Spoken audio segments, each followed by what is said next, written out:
Hello बच्चों, आइए प्रश्न को पढ़ते हैं। तीन सिक्के एक बार उछाले जाते हैं, वर्णन कीजिए दो घटनाएं जो परस्पर अपवर्जी हैं किंतु निशेष नहीं है। सबसे पहले हमें इस प्रश्न की मुख्य अवधारणा को समझना होगा। हम जानते हैं यदि तीन सिक्कों को एक साथ उछाला जाता है तो उससे प्राप्त प्रतिदर्श समष्टि क्या होती है।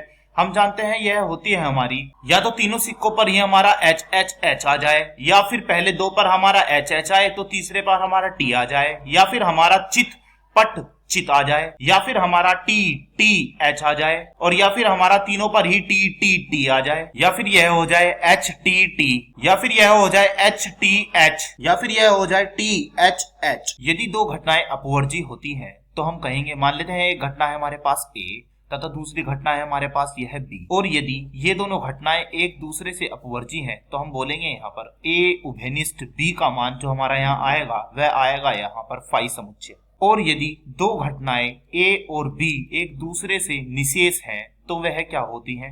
यहाँ पर यदि मैं इनका संग करूं ए संग बी तो यहाँ पर हमें यह प्रतिदर्श समष्टि एस के बराबर मिलती है। और यदि ये दोनों घटनाएं निशेष नहीं होंगी तो हम बोलेंगे कि ए संग बी करने पर एस के बराबर नहीं होगा। तो अब हम यह मुख्य अवधारणा का प्रयोग करते हुए अपने प्रश्न को हल करने की ओर चलते हैं। प्रश्न में क्या पूछा गया है। प्रश्न में पूछा गया है दो घटनाएं इस प्रकार छाटिए कि वे परस्पर अपवर्जी हों तथा किंतु निशेष नहीं हो। तो इसके लिए हम क्या करते हैं, जैसे कि मैंने अपनी मुख्य अवधारणा में बताया था, मान लेते हैं दो घटनाएं हमारे पास ए और बी, और इन दोनों का उभयनिष्ठ करने पर हमें क्या प्राप्त होना चाहिए, यह प्राप्त होना चाहिए फाई। तथा यदि ये दोनों घटनाएं निशेष नहीं है तो इसका अर्थ है कि हमें ए संग बी करने पर क्या प्राप्त नहीं होगा, यह एस के बराबर नहीं होगा। तो अब हम यहाँ पर एक घटना लिखने जा रहे हैं। एक घटना होगी एक पट प्राप्त हो, तो इसकी प्रतिदर्श समष्टि यहाँ होगी हमारे पास टी एच एच, या फिर हम यहाँ बोलेंगे एच टी एच, और या फिर यह होगी एच एच टी। अब हम यहाँ पर बी घटना लिखते हैं, तो बी घटना यहाँ पर होगी हमारी